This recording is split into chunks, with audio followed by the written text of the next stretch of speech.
دانائی سکھایا کرے اور ان کے دلوں کو پاک صاف کیا کرے، بے شک تو غالب ہے، صاحب حکمت ہے۔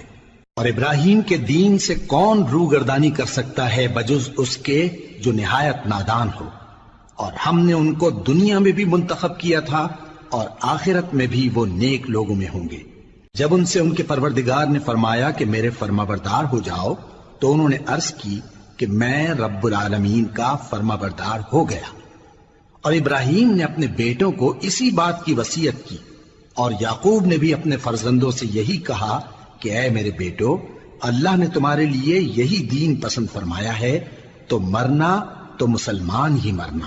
جس وقت یعقوب وفات پانے لگے تو کیا تم اس وقت موجود تھے جب انہوں نے اپنے بیٹوں سے پوچھا کہ میرے بعد تم کس کی عبادت کرو گے؟ تو انہوں نے کہا کہ آپ کے معبود اور آپ کے باپ دادا ابراہیم اور اسماعیل اور اسحاق کے معبود کی عبادت